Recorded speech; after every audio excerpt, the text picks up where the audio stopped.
Pagbukas ko pinto. Sumalubong sa akin ang amoy nga pinipritong tuyo. Hindi akin yun. Sa sala ko, sakit na kumegakaon at bag. 6 na tawang lumingon sa akin. Ang biyenan kong si Mommy Pinti Gonzaga, nakahalukip-kip, ang gabayaw at hipak ko, at si Daryl Borja Ruiz, ang asawa ko, na may pilit na ngiti. Babe, nandito ka na pala, sabi niya habang lumalapit. Anong nangyayari rito, Daryl Borja Ruiz?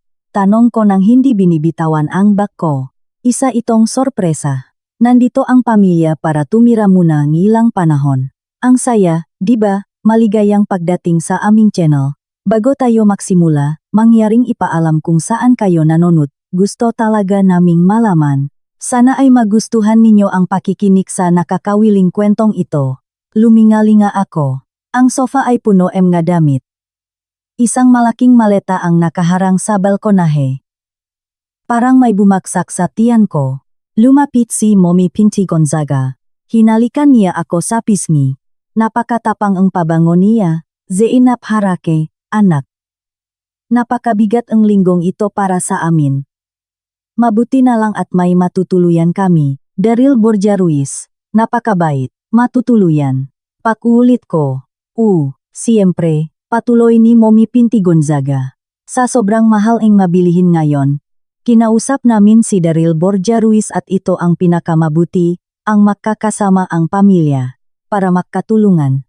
Hindi, wala kang sinabi sa akin, pabulong kong buliyaw kay Daryl Borja Ruiz. Hinawakan niya ako sa braso at hininaan ang boses, mabilisan lang ang desisyon, nakaproblema kasi sa bahay ni na mama. Hindi ko naman sila pwedeng pabayaan sa kalsada, ilang linggo lang to. Siyam tayo rito, Daryl Borja Ruiz. Sa 50 square meters na chondo, maayos din to, praktikal ka naman, lagi kang nakakahanap ang solusyon. Lumapit ang bansong kapatid niya sa ina na si Andrea Brillantes. Ate Zainab Harake, gutom na ako. Anong oras tayo kakain? Tumango si Mommy Pinti Gonzaga na parang natural na nagutos. Nga, anak, hindi na makapahintay ang nga batang to. Si Jenna. Magluto ka na niga mabilis dun sa kusina. Kami na ang gamagayos dito. Nakatingin silang lahat sa akin na parang iyon ang pinakamakatuwirang susunod na mangyari.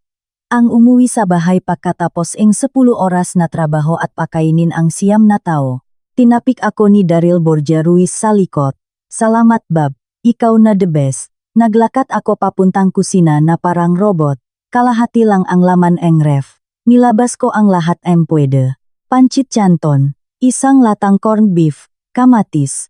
Rinig na rinig ang ingay mula sa sala. Tawanan. Ang TV. Si Daryl Borja Ruiz na nagpapatawa. Sumilipang pangganay niyang kapatid sa ina na si Wamos Cruz. Uy, Zainab Harake, may maanghang ka ba diyan?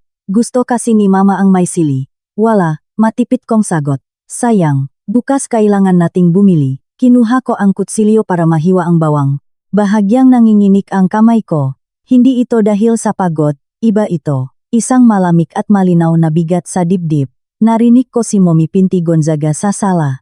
At itong charpet, kailangan ng palitan. Masyado ng luma. Daryl Borja Ruiz, bukas titingin tayo ng mga furniture sa bodega. Yung mas maluwak. Opo, mama, sagot ng asawa ko. Sunod-sunuran. Hiniwa ko ang sibuyas. Mahapdi sa mata. O baka ngaluhan na iyon na ayaw kong paluwalin. 9 na plato, 9 na kutsara tinidor, tubig para sa lahat. Habang kumukulo ang tubig, sumandal ako sa counter, huminga ako ng malalim. Nakakarating sa akin ang usapan sa sala. Siyempre, magiging komportable tayo rito, sabi ni Mommy Pinti Gonzaga. Si Zainab Harake ay napaka-organisado at kapag may babae sa bahay, mas maayos ang lahat. Siya na ang bahala sa pamamalengke at samga pagkain. Ikaw, Daryl Borja Ruiz, ikaw ang mahahanap buhay. Ganyan dapat ang pamilya. Opo, mama, inulit ni Daryl Borja Ruiz. May nasira sa loop ko. Hindi, isang pagsabok, isang salamin na tahimik na nabasag, isang pagbabago ang direksyon, isang matinding desisyong ginawa sa pinakakalmadong paraan. Hinanda ko ang pancit canton sa amga simpleng mangkok. Nakakaawa para sa 9 na tao. Kakain na, tawag ko nang hindi nilalakasan ang boses. Naksilapitan silang lahat. Umupo sila kung saan nila kaya. Samgastul, sa lapak. Tumikim si Mommy Pinti Gonzaga. Matabang. Bukas magluluto tayo ng totoong ulam na may masarap na baboy. Daryl Borja Ruiz. Bibili ka ang karne bukas, di ba? Opo, mama. Ngumiti sa akin si Daryl Borja Ruiz. Naghahanap ng kakampi. Hindi ko binalik ang ngiti niya. Kumain ako ng tahimik. Pinakinggan ko ang nga plano nila. Para sa weekend, para sa susunod na buwan, kung saan silang lahat matutulog, kung paano namin ayusin ang buhay namin, ang buhay ko, ang tsondo natin, ang santuaryo kong pinasok nga nang hihimasok. Pagkatapos kumain, tumayo ako para mahugas. Hinayaan lang ako ni Mommy Pinti Gonzaga. Tumulong si Daryl Borja Ruiz na dalhin ang nga plato. Galit ka ba? Bulong niya sa tabi ng lababo. Hindi, sabi ko. At totoo yun. Hindi na ako galit. Nasa ibang lugar na ako, isang lugar na malamig at desidido. Makikita mo, hindi naman ganun kasama. Masasanay rin sila. Makakahanap din tayo ang malilipatan nila agad. Siyempre, sagot ko habang binabanlawan ang plato. Nang gabing iyon sa kama namin, mabilis nakatulog si Daryl Borja Ruiz. Mahina siyang humihilik. Nakatingin lang ako sa kisame. Umaabot mula sa sala ang malakas na hilik ng kapatid niyang si Wamos Cruz. Lumalagitnit ang sahig sa bigat na tutulog doon. Bumangon ako, pumunta sa maliit na balkonahe. Ang hangin Maynila ay amoy usok at gabi. Sa iba pa tulog na ang siyudad. Ibang nga tao sa kani-kanilang bahay. May kani-kanilang nirespetong espasyo. Nilabas ko ang cellphone ko. Hindi ko binuksan, hawak ko lang ito, malamig at makinis. Parang ang planong nagsisimula ng mabuo sa isip ko. Walang away, walang sigawan, hindi worth it. Gumawa sila ng one-sided na desisyon, walang pasabi, walang tanong-tanong. Ngayon, turn ko na. Pumalik ako sa kama. Tumalikod si Daryl Borja Ruiz. I love you babe, pulong niya habang tulog. Pinikit ko ang gamata ko. Hindi ako sumagot. Masyado akong busy sa pagplano sa isip ang masusunod kong galaw. Ang unang hakbang, siyempre, ay alamin kung ano ang karapatan ko, tapos kumilos ng mabilis at tahimik. Ang pamilyang nakakaisa, sabi nila, tingnan natin kung hanggang kailan, isip-isip ko, at sa unang pagkakataon sa loop maraming oras, muntik na akong mapangiti. Ang nakatok sa pinto ang gumising sa akin bago pa man tumunok ang alarm, at sign up haraka. Yung kapa. Saan mo nilalagay yung brown sugar? Boses iyon isa pa niyang kapatid sa ina na si Andrea Brillantes, matinis at demanding. Tiningnan ko ang orasan. 6:45 AM, ang alarm ko ay 7 pa. Huminga ako ng malalim. Tulog pa rin si Daryl Borja Ruiz sa tabi ko, walang pakialam sa mundo. Sandali lang, sagot ko na medyo pause pa ang boses. Nagsuot ako ang robe. Pagbukas ko ang pinto, nandun si Andrea Brillantes. 19 years old, suot ang paborito kong silk robe. Ang lambot naman nito, sabi niya nang hindi man lang nagpapaalam. Uy, yung kape. Gusto ni mama ang matapang, tapos kailangan natin ng pandesal. Yung wheat bread mo lang ang nandiyan eh. Naglakad ako papuntang kusina. Nandun pa rin ang kalat ng hapunan, mga maruruming plato, ang masang puno ngumo. Si Wamos Cruz, ang panganay, ay nasa sofa bed na at nagsa-cellphone. Morning. Bulong niya nang hindi man lang nakangat ng tingin, automatiko akong natimpla nga cape. Lumitaw si Mommy Pinti Gonzaga na bihis perpekto ang buhok. Ay, anak, ang aga mo palang gumising. Mabuti naman, may oras ka pa para maglutong almusal. Gusto nga batang hotdog at itlog. May pasok ako, Mommy Pinti Gonzaga, at wala akong hotdog. Edi bumili. Bibigyan ka ni Daryl Borja Ruiz ng pera. Ngayon ka mag-grocery, diba? Kailangan natin ing marami. Pumasok ako sa banyo para maligo. Nakalok ang pinto. May tao. Sigaw isa ko panghipak, kapatid rin niya sa ina, na si Francine Diaz. Nahintay ako ng 10 minuto. 15. Kumatok ako ng mahina sa pinto. Francine Diaz, kailangan ko nang pumasok sa trabaho. Lalabas na. Wag kang atat. Lumabas siya ang 7:30, basang-basa ang banyo. Mabasang tuwalya sa sahig. Mainit pa ang hairdryer ko sa ibabawng lababo. Wala nang toilet paper. Naligo ako sa loob na 5 minuto. Hindi ko na napatuyo ang buhok ko. Paglabas ko, nag-almusal na si Daryl Borja Ruiz, nagbabasa na balita sa cellphone. Hinihimas ang nanay niya ang likot niya. Anak, kailangan mong kumain ng marami. Ang tigas nitong tinapay. Zainab harake, walang butter. Wala, sabi ko habang nakbibihis ng nakmamadali. Ilagay mo sa listahan, sabi ni Mommy Pinti Gonzaga, na parang secretary niya ako. Daryl Borja Ruiz, tawag ko habang hinahanap ang susi ko. Kailangan nating mag-usap mamayang gabi. Sige, bab, relax ka lang, maayos din ang lahat. Ang tono niya ay tulad ng dati. Nakpapaliban, nakpapalubakluk. Lumabas akong tsondo na parang tumatakas. Sa elevator, huminga ako. Amoy yosing kung sino ang hangin. Normal, pantaw. Nalate ako sa opisina. Tumaas ang kilay ng boss ko, si Alodiago Siengfiao. Pangalawang araw mo na to ngayong linggo, Zainab harake. Sorry po, family problems. Okay lang ba ang lahat? Tanong niya na may totoong pag-aalala. Opo, okay lang, pero hindi okay. Sa kalagitnaan ni design meeting, hindi ako makapag-focus. Nakikita ko ang mga mukha nila sa sala ko. Naririnig ko ang boses ni Mommy Pinti Gonzaga na nagutos. Dumating ang email ni Daryl Borja Ruiz bandang tanghali. Babe, sabi ni mama kung pwede ka raw bumili ng manok para sa tinola, sayote, liquid detergent, yung pang-color ha, mas matapang na kape, at toilet paper. Nagiwan ako ang pera sa side table. Salamat. I love you. Kahit isang salita tungkol sa pag-okupa nila, wala. Kahit isang tanong kung okay ba ako, wala. Puro lang listahan ang bibilhin, na parang katulong na ako ngayon ang pamilya niya. Dinial ko ang number niya. Sumagot siya sa ikatlong ring. Yes, babe. Daryl Borja Ruiz, hindi ako makakapag-grocery ngayon. May trabaho ako hanggang gabi. Isang katahimikan. Narinig ko ang engaging trabaho niya sa construction site sa background. Paano yung hapunan? Umasa pa naman si mama sa tinola. Magpa-deliver na lang kayo. Bigyan mo sila ng pera. Zainab harake, wag ka namang ganyan. Pamilya ko to at bahay ko to. At buhay ko to, sabi ko sabay hinang boses. Hindi mo man lang kinonsulta sa akin. Emergency nga kasi. Sinabi ko na sayo. Ilang linggo lang. Hindi yan ilang linggo. Walang kasiguraduhan yan. At hindi ko yan tinatanggap. Binaba ko ang telepono. Nanginginig ang kamay ko. Hindi sa lungkot, kundi sa galit. Purong galit na nagbigay sa akin ng nakakapanibagong linaw ng pag-isip.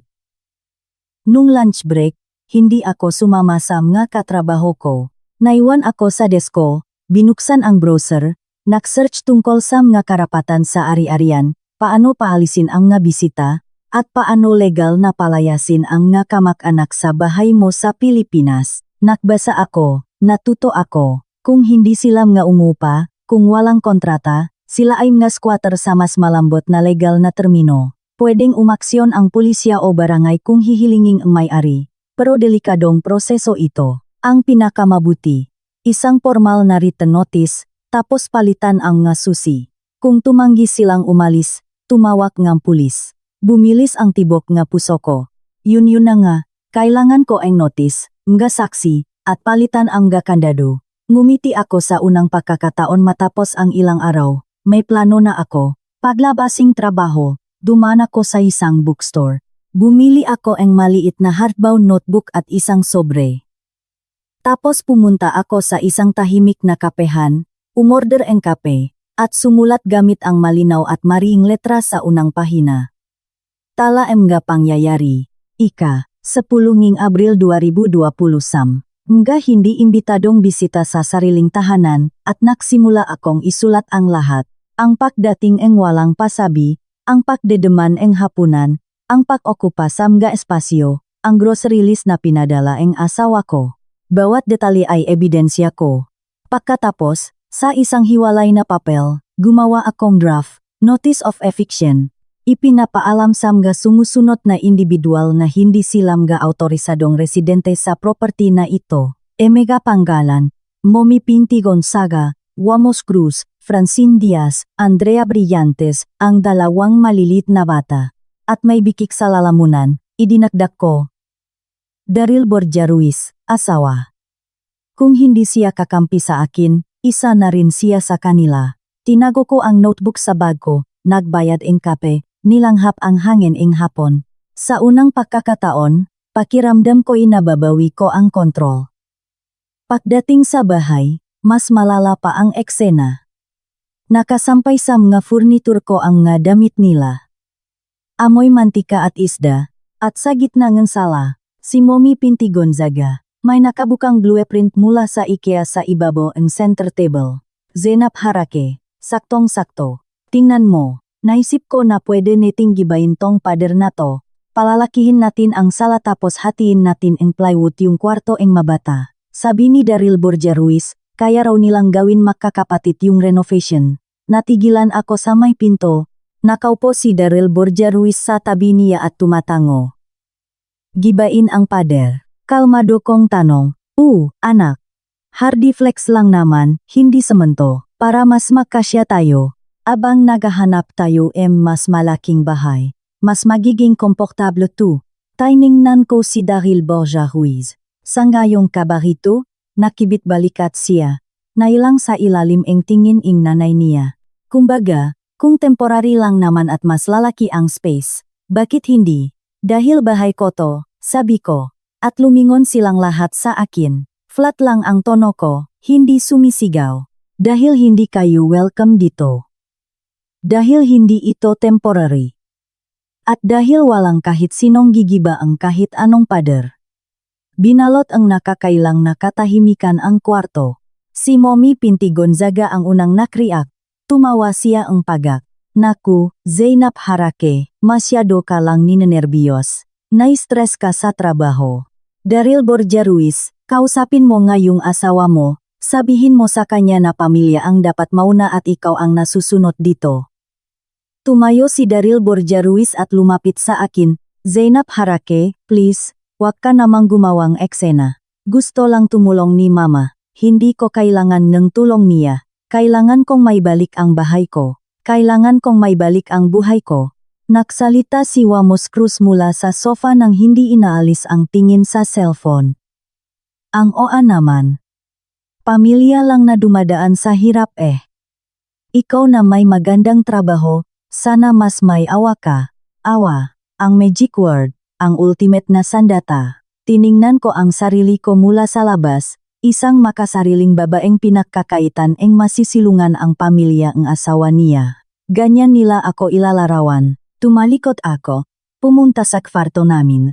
Sinarado ko ang pinto, hindi ko nilok, sinarado ko lang. Umupo ako sa kama.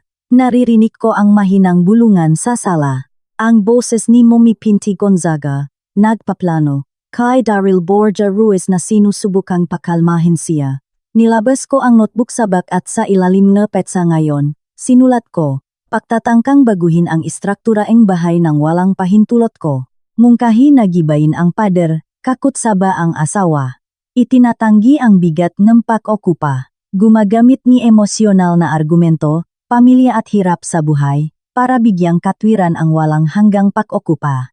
Tapos dinagdag ko, layunin, formal na notisa lub en 48 oras, palitan ng mega kantado, abogado, saksi, Alex Gonzaga. Si Alex Gonzaga, ang best friend ko, family lawyer.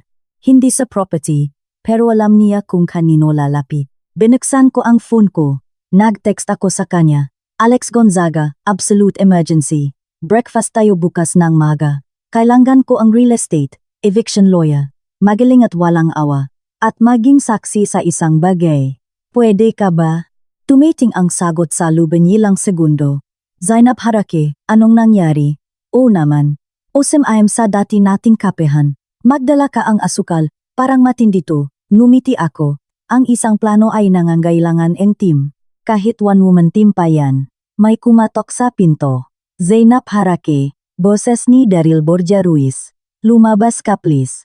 Mag-usap tayo bilang na matatanda. Matatanda, siya, na nagdala ang 6 na tao para tumira sa amin nang hindi man lang ako kinokonsulta. Siya na pinag-usap ang gibayin ang nga pader. Siya na hindi nakikita ang bangin na bumubuka sa pagitan namin. Hindi ngayon, Daryl Borja Ruiz, busy ako. Zainab Harake, nakakatawa na to. Halatang asar na ang boses niya. Oh, sabi ko sa kabilaang pinto. Nakakatawa. Tama. Narinig ko ang mabibigat niyang yabak papalayo. Kontento, binuksan ko ang kabinet. Naglabas maliit na maleta at kalmadong, nagsimulang mag-impakeng magkakailangan ko. Damit para sa ilang araw, mga dokumento, laptop ang notebook. Hindi pa ako aalis, pero magiging handa ako. Sabi nga ni Mommy Pinti Gonzaga, pamilya ang una. Pinoprotektahan niya ang kanya. Ngayon, poprotektahan ko ang akin. Kinaumagahan, gumising ako bago pa man sumikat ang araw. Nakatago na ang maleta sa cabinet. Humihilik si Daryl Borja Ruiz. Tahimik akong nagbihis at lumabas ang kwarto. Sa sala, tulok ang nakapatit niya sa gabanik. Amoy tulok at maruming damit. Lumabas ako ang kondo nang walang ingay. Sa kalsada, nilinis ang sariwang hangin sa umaga ang BGC ang gabaga ko. Huminga ako ng malalim. Naramdaman ko ang kalayaan, kahit panandalian. Nakadating ako sa kapehan kung saan kami makikita ni Alex Gonzaga. Nandun na siya, may dalawang kape at pandesal sa mesa. Bakas ang pag-alala sa mukha niya. Ikwento mo sa akin lahat. Sabi niya nang walang paligoy-ligoy. At kinuwento ko, lahat ang pagdating, ang demands, ang planong gabain ang pada, ang grocery list, ang pagsunod ni Daryl Borja Ruiz sa nanay niya. Pagkatapos ko, binaba ni Alex Gonzaga ang tasa niya. Zainab Harake, isa itong illegal occupation. Alam ko, anong pwede kong gawin legal? Kondo mo yun, pangalan mo lang ang nasa titulo, diba? Oh. Binili ko yun bago kami kinasal, akin yun, perfect. Kung ganun, simpleng nga bisita lang sila, mabisitang lumampas sa limitasyon. Una, written notice, bibigyan mo sila taning para umalis. 48 hours is reasonable. Kung hindi sila umalis, palitan mo yung kandado. At kung magmamatigas sila, tumawag kay pulis, tutulungan kanilang palayasin sila. Paano si Daryl Borja Ruiz? Tanong ko. Medyo nanginginig ang boses. Hinawakan ni Alex Gonzaga ang kamay ko. Isa rin si Daryl Borja Ruiz sa kanila. Hindi mo siya kakampi.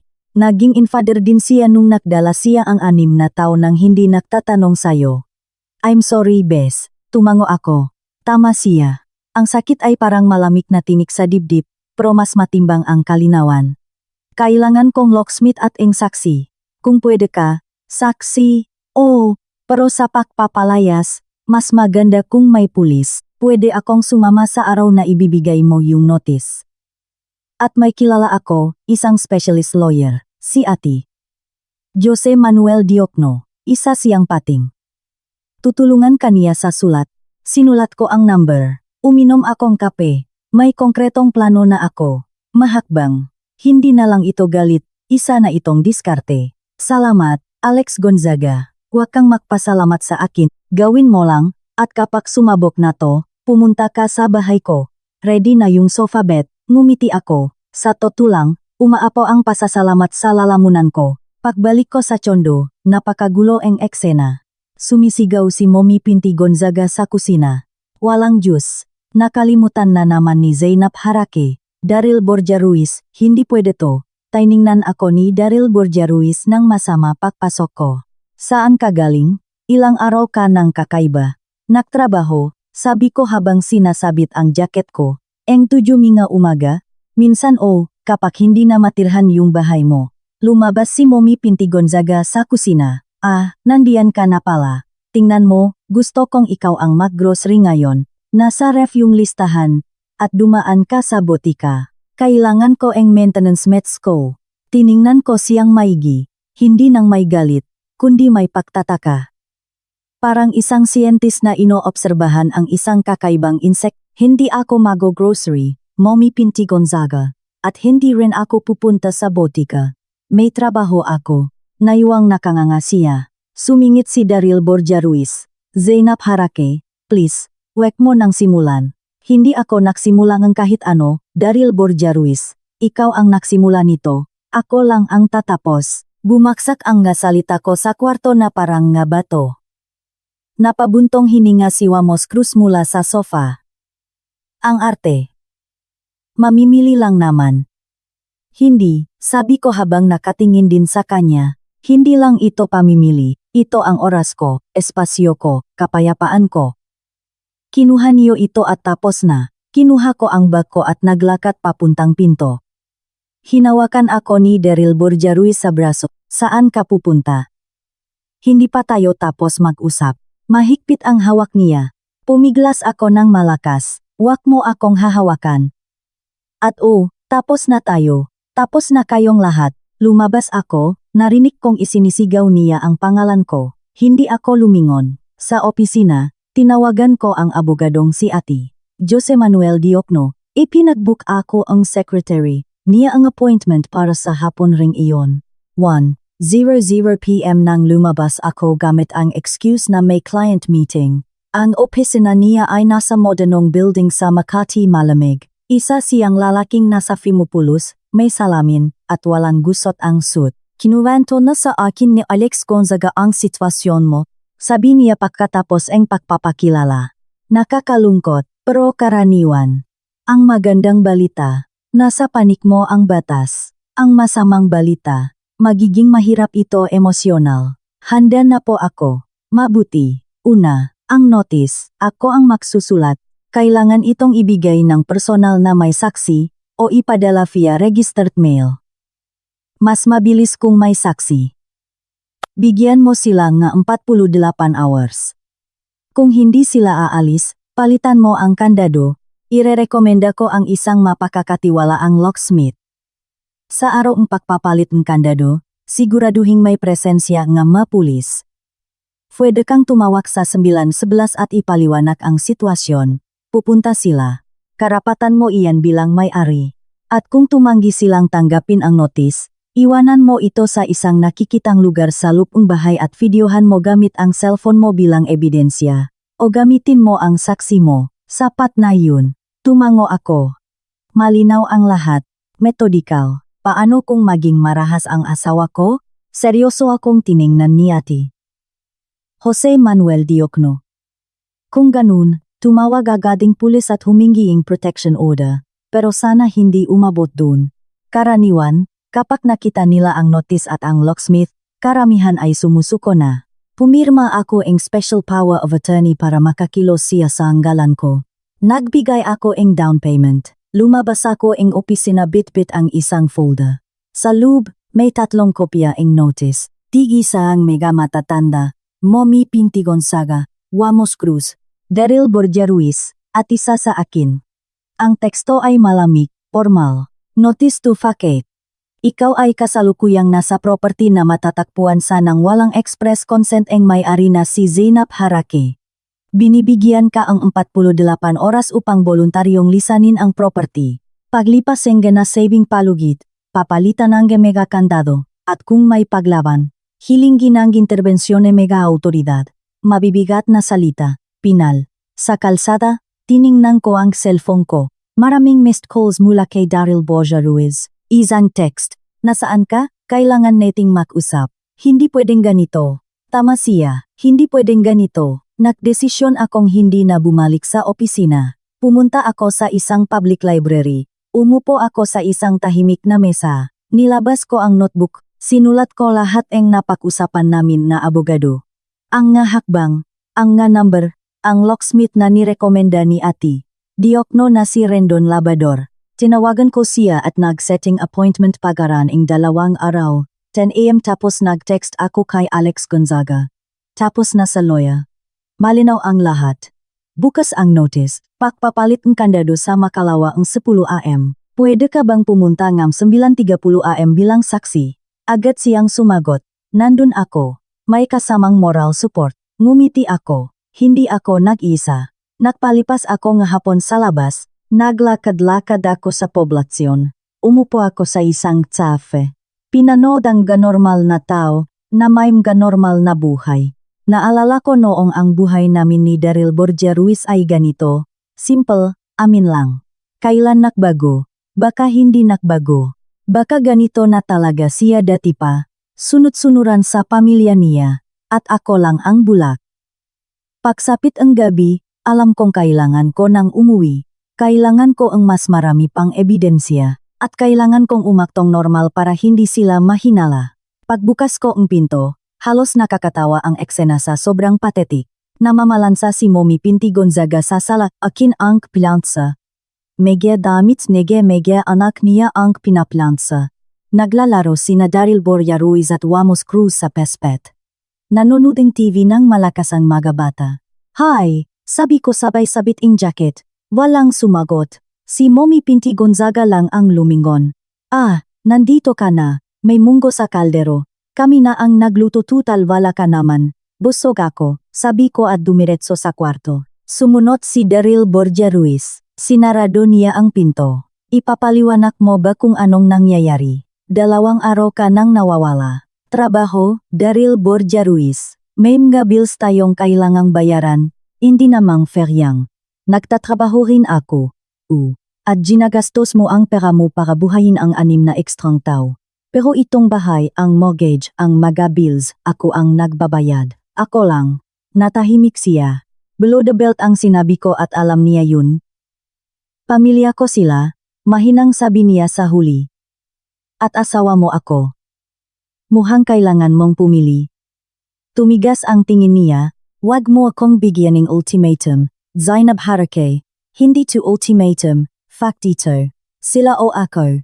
Nakapili ka na, lumabas ako ng kwarto. Pumunta ako sa banyo, nilok ang pinto, at binuksan ko ang voice recorder sa cellphone ko. Iniwan ko ito sa ibabaw ng lababo, nakatago ng bahagya sa likod ng tuwalya. Tapos lumabas ako, pumunta sa kusina. Nandun si Mommy Pinti Gonzaga. Naglilikpiting maplato. Need niyo matulong? Tanong ko gamit ang neutral na boses. Hindi okay na. Bukas ikaw na ang magluluto na dinner ha. Fresh na isda. Bibili si Daryl Borja Ruiz ng bangus. Mommy Pinti Gonzaga, sabi ko sabay sandal sa counter. Ano bang long-term plan niyo? Dito na ba kayo titira? Tiningnan niya ako na may ngiting mayabang. Naku anak, mahirap ang buhay. Ang tataas ang upa ngayon. Naisip namin na habang nandito kami, tutulong kami sa mga gastusin. Siyempre, at kapag nakaanak na kayo ni Daryl Borja Ruiz, nandito na ako para mag-alaga. Ganyan ang pamilyang nakakaisa. Na-record ing cellphone sa banyo ang lahating ito, bawat salita. Paano kung ayokong magkaanak? Kalmado kong tanong. Nagulat siya. Anong sinasabi mo? Siyempre gugustuhin mo. Lahat ng babae gusto yan. At sa kaliliit itong bahay. Pero kaya namang gawan extension ni na Daryl Borja Ruiz at ng kapatid niya, sa rooftop. Pwedeng gumawa ang isa pang kwarto. Tumango siya na parang iyon ang pinakamakatuwirang plano sa mundo. Bahay ko, buhay ko, babaguhin niya ayon sa gusto niya, para sa habang buhay. Ah, okay, sabi ko, wag kang mag-alala, anak, sabi niya habang pinupunasan ang nga kamay sa apron. Maayos din ang lahat, kailangan lang masensya at pagmamahal sa pamilya. Sabi ko, pasens, lumabas ako ng kusina. Kinuha ko ang cellphone sa banyo, pinatay ang recording, at tinago ito. Ginto ito. Ebidensya na ang intensyon nila ay tumira rito ng walang taning, na ang plano nila ay angkinin ang espasyo ko, ang kinabukasan ko. Nang gabing iyon, natulog akong nakabihis pa. Sinubukang yumakap ni Daryl Borja Ruiz. Lumayo ako. Hanggang kailan ito? Zainab Harake, bulong niya sa dilim. Hindi na matagal, sagot ko, at totoo yun. Ang susunod na araw ang simula ang katapusan. Tumunok ang alarm ng 6 AM. Tahimik akong bumangon, tulog si Daryl Borja Ruiz. Sa labas, sabay-sabay humihilik ang buong tsondo. Nagsuot ako ng damit pang opisina, pero hindi ako papasok ngayon. Sa bag ko, mabigat na parang tingga ang 3 nakatuping kopya ng notis. Kinuha ko ang malatang inihanda ko, iniwan ko sa may pintuan. Walang nagising. Sa labas, makulimlim ang langit. Umambong sa begetse. Pumunta ako sa paborito kong kapehan. Nandun na si Alex Gonzaga, may 2 black coffee, at seryoso ang mukha. Ready? Tanong niya. Ready tumango ako, nilapag ang maleta sa tabi ko. Na-confirm na ni ati. Diokno, ayos na ang lahat 48 hours mula sa pagbigay. Bukas ang 10 AM, ang locksmith, grusedritset, ako. Nang 11, kung kinakailangan, Ang napulis. Salamat, Alex Gonzaga. Huwag kang mag-thank you. Isa lang ang pabor na hihingin ko. Huwag kang bibigay, para sa sarili mo. Ininom ko ang mapait na kape, singpait ng bikik sa lalamunan ko. 888888 delibagal makinarya, parang pahiwatik ng isang bagay na hindi na mababaliktad. Hinawakan ni Alex Gonzaga ang braso ko, isang mabilis na pagpapakita ang suporta. Pagbukas ang pinto, kasaksagan ang almusal. Nakpipritong itlog si Mommy Pinti Gonzaga. Naktotos ang tinapay si Wamos Cruz. Nakingay ang nabata sa sala. Si Daryl Borja Ruiz, nakapajama pa, nakbabasa ang balita sa phone. Natahimik silang lahat pagkakita sa amin. Si Alex Gonzaga, sa kanyang corporate attire at tindik na abogada, ay parang isang sisne sa kulungan ng manok. Good morning. Sabi ni Alex Gonzaga na may profesional na ngiti. Sino yan? Tanong ni Mommy Pinti Gonzaga, nakataas ang sandok. Ako po si Alex Gonzaga, kaibigan ni Zainab Harake at saksi. Saksi saan? Tumayo si Daryl Borja Ruiz, nakatingin sa akin. Bumaba ang tingin niya sa maleta ko. Nakbago ang reaksyon niya. Anong nangyayari? Alis ka ba? Hindi, sabi ko, at kakaibang linaw boses ko sa mausok na kusina. Hindi ako alis. Kayo ang alis. Nilabas ko ang gas sobre mula sa bag ko, nilapak sa lamesa ang kusinang may mansa ang palaman. Ano yan? Tanong ni Wamos Cruz habang lumalapit. Ito ay formal na notice of eviction para kina Mommy Pinti Gonzaga, Wamos Cruz, Francine Diaz, Andrea Brillantes at Jaime Gabata. At para sayo, Daryl Borja Ruiz. Kayo ay mga unauthorized occupants ng property na ito. Mayroon kayong 48 oras mula ngayon para voluntaryong lisanin ang bahay. Katahimikang nakakabingi. Tanging ang pakmantikaing mantika sa kawali ang naririnig. Si Mommy Pinti Gonzaga ang unang nakriyak. Tumawa siya ng malakas at pilit. Ang corny naman ang joke na yan. Daryl Borja Ruiz. Sabihin mo nga sa asawa mong itigil na tong drama na to. Pero hindi sa akin nakatingin si Daryl Borja Ruiz, kundi sa sobrang may pangalan niya. Kinuha niya ito, binuksan, binasang nga mata niya ang legal na teksto. Ang pirma ng abogado, ang opisyal na letterhead. Namutla siya, Zainab Harake, seryoso ba to? Seryosong seryoso, saksi si Alex Gonzaga sa pag-abot nito. Ang palugit ay matatapos sa makalawa ang 830 mg, kung hanggang doon ay hindi niyo pa nililisan ang tsondo, papalitan ang nga kandado. At kung tatanggi kayong umalis, tatawag kami ng pulis para paalisin kayo. Pulis. Hinampas ni Wamos Cruz ang lamesa. Kabaliwang to, pamilya mo kami. Hindi ko kayo pamilya. Matrespasser kayo. At bahay ko to. Pinatay ni Mommy Pinti Gonzaga ang apoy. Dahan-dahan siyang lumapit. Nanlalamig ang tingin niya. Wala kang utang na loob. Binuksan namin ang pinto ng pamilya namin para sayo. At ganito ang isusukli mo. Wala akong hininging buksan niyo ang kahit anong pinto, lalo na yung pinto ko. Nakapagsalita na rin sa wakas si Daryl Borja Ruiz. Isang paos na sigaw, punong galit at isa pang bagay. Panik. Hindi mo pwedeng gawin to, bahay ko rin to. Hindi, Daryl Borja Ruiz. Hindi. Nasa pangalan ko lang ang titulo. Hindi ikaw ang nagbabayad ng hulugan. Legal speaking, isa ka ring occupant. Katulad nila. Nakita kong lumunok siya. Ito ang unang pagkakataon na nakita ko siyang nakalinlangan. Ang unang pagkakataon na ang matigas at malamig na realidad ay tumagos sa bula ang kanyang katapatan sa pamilya. Pinapalayas mo sa sariling pamilya mo. Ako, nakrak ang boses niya. Hindi kita pinapalayas, pinapapili kita. Pipiliin mo ba ako, o pipiliin mo sila? Pero hindi na pwedeng manatili kayong pito rito. May 48 hours ka para magdesisyon. Inabutan ko siya nag-isa pang sobre. Hindi selyado. Para sa'yo yan. Isang blankong papel. Ito ang offer ko. Kung pipirmahan mo na mananatili ka sa akin, na aminin mong pagkakamali ito at alis sila, mag-usap tayo. Kung hindi, pareho kayo ang notis na matatanggap. Inagaw ni Mommy Pinti Gonzaga ang sobre sa mga kamay ni Daryl Borja Ruiz at pinunit ito. Wag mo na yang isipin, anak, baliw ang babaeng to. Papalayasin ang nga kapatid mo sa kalsada. Anong sasabihin ng ibang tao? Wala akong pakialam sa sasabihin ni ibang tao, kalmado kong sabi. Ang pakialam ko ay ang buhay ko, at sinira niyo ito. Sumingit na si Alex Gonzaga gamit ang pinaka-profesional niyang boses. Ms. Gonzaga, hindi ito isang away pamilya. Isa itong legal na demand. Nakasulat na yan, nasa katwiran ang kliyente ko, ang may-ari. Ang payo ko ay gamitin ninyo ang nga oras na ito para mahanap ng ibang matutuluyan, para maiwasan ang sapilitang pagpapalayas na mas magiging nakakatrauma sa lahat, lalo na sa mga bata. Tumama ang pagbanggit sa mga bata. Tiningnan ni Mommy Pinti Gonzaga ang dalawang maliliit na bata na natatakot na nakasilip mula sa sala. Mademonyo kayo, bulong niya na may purong galit na halos mahawakan mo. Nagsisimula na ang 48 hours niyo ngayon, pakuulit ko. Sa makalawa, 10 AM, darating ang locksmith. Inaasahan ko na pagdating ang oras na yon, wala nang tao ang bahay. Kinuha ko ang maleta ko, tumalikod. Hinawakan ako ni Daryl Borja Ruiz sa braso. Zainab Harake, please, mag-usap tayo. Huwag mong gawin to. Nakmamakaawa ang nga mata niya. Ang mismong nga mata na minahal ko. Saglit akong nag-alinlangan.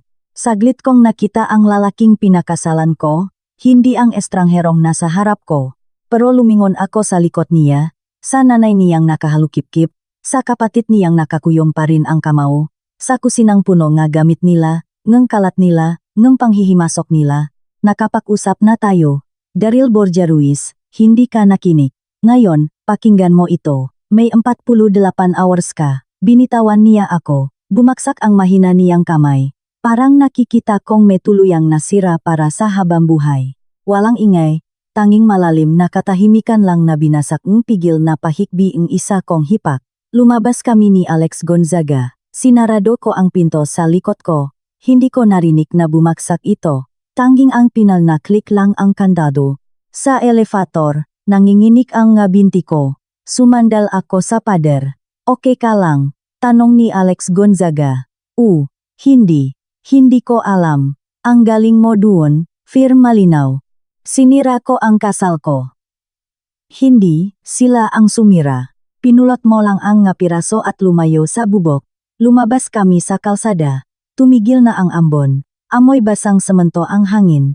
Saan ka pupunta? Tanong ni Alex Gonzaga. Sa sofa bed mo, kung valid pa ang offer. Valid pa, tara. Habang naglalakad kami, sunod-sunod na nag-vibrate ang cellphone ko, Daryl Borja Ruiz, Mommy Pinti Gonzaga, Wamos Cruz, mga unknown numbers, malamang mga tita at pinsan. Ni-silent ko. I-block mo sila, sabi ni Alex Gonzaga.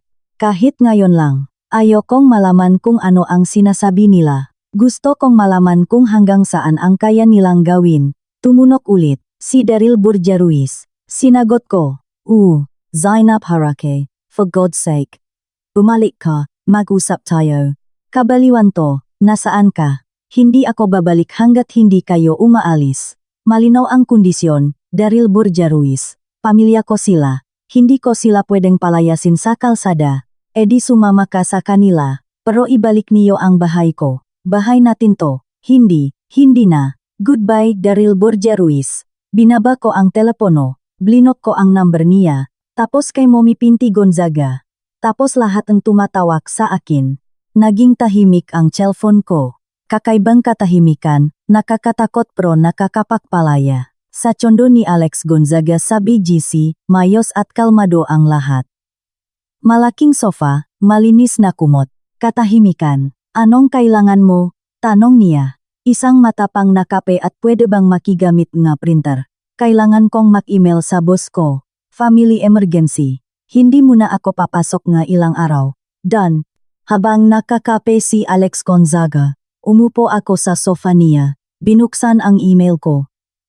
Nag-message ako kay Alodia Gosieng Fiao, ang boss ko. Subject, family emergency. Kailangan ko ang unpaid leave ang ilang araw. Ipapaliwanag ko pagkatapos ang lahat. Pasensya na. Dumating ang sagot sa loop ang ilang minuto. Zainab Harake, take your time. Nandito lang ang posisyon mo. Mag-ingat ka. Sumikip ang lalamunan ko sa pasasalamat. Kahit papaano, may isang parte ang buhay ko na hindi gulo. Dinalhan ako ni Alex Gonzaga ang kape.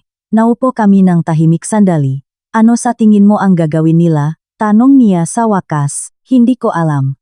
Mapakmataas si Mommy Pinti Gonzaga. Baka makmatigas siya. Pero si Daryl Borgia Ruiz, natatakot siya. Baka subukan niyang kausapin sila, o baka hindi. At kung hindi sila umalis, edi papalitan ko ang kandado at tatawag ng pulis. At kung makulong si Daryl Borgia Ruiz sa lubat ayaw lumabas, o manira kang gamit, may pictures ako kung ano kang hitsura hakondo at yung recording. At abogado, at ikaw, huminga ako ng malalim. At handa ako sa kung anuman ang mangyari. Tumango si Alex Gonzaga. O sige, magpahinga ka na ngayon. Mahaba pa ang bukas, pero hindi ako makapagpahinga. Magulo ang isip ko. Binuksan ko ang notebook ko, sinulat ko, Day 1 pagkatapos ing notice. 9:15 AM, nayabot ang mega notice. Saksi, Alex Gonzaga. Reaksyon. Gulat. Galit. Pagtatangkang mag-manipulate. Nalito si Daryl Borgia Ruiz, naging agresibo si Mommy Pinti Gonzaga. Marahas si Wamos Cruz, hinampas ang lamesa. Nakablok na ang lahat ng numbers, maliban kay Daryl Borgia Ruiz, para mamonitor ang nga banta. Bukas, 10 AM, Locksmith, Days 30, Alex Gonzaga, 11, Pulis, kung kailangan. Sinarado ko ang notebook, sumandal ako sa sofa. Ganap ang katahimikan. Walang TV, walang sigawan, walang yabak ang ibang tao, tanging ang mahinang ugong lang ang trapiko sa malayo. At saka, sa unang pagkakataon sa ilang araw, naiyak ako. Hindi dahil sa lungkot, kundi dahil sa ginhawa, sa kinikimkim na galit, sa bigat ng ginawa ko. Walang sinabi si Alex Gonzaga, inabutan niya ako ang tissue, at nanatili sa tabi ko ng tahimik hanggang sa makatulog ako sa pagod sa sofa niya. Habang unti-unting pumapasok ang liwanag ang umaga sa Blins, ning 9:45 AM, nasa harap ako ang building namin, at hindi ako nag-isa. Sa kaliwa ko, si Alex Gonzaga, bitbit ang leather folder niya na may kalmadong mukha. Sa kanan ko, isang malaki at seryosong lalaki, si Rendon Labrador, ang locksmith na nirekomenda ang abogado. At sa likod, 2 pulis na naka-uniforme. Napaka-understanding nila nung tumawag ako sa 911 mula sa bahay ni Alex Gonzaga at nag-explain. Ikaw lang ang sole owner, tama ba? Tanong ang pulis sa phone. Opo, nasa pangalan ko lang ang titulo at may mga taong ayaw lumabas matapos bigyan ang notice. Understood. Magpapadala kaming an unit pero ma'am, trabaho namin ay umiwas sa gulo at mamagitan. Kung pisikal silang manlalaban, mas matagal na proseso yun at abot sa korte. Sana hindi umabot doon, sana hindi umabot dun. Huminga ako ng malalim. Amoy bagong timplang kape mula sa katapat na kafe. Ready? Tanong ni Alex Gonzaga. Ready. Umakyat kami. Parang napakabagal ang elevator. Si Rendon Labrador, ang locksmith, ay may bit-bit na mabigat na toolbox. Tahimik at profesional ang nga pulis. Pagdating sa pinto ko, bahagyang nanginig ang kamay ko habang hinahanap ang susi. Hinawakan ni Alex Gonzaga ang balikat ko para pakalmahin ako. Pinasok ko ang inikot, tinulak. Tahimik ang tsondo. Amoy mantika at tulok. Sa sala, tulok ang nga bata sa banik sa harap nakapatay na TV. Naidlip si Mommy Pinti Gonzaga sa sofa. Nakanganga.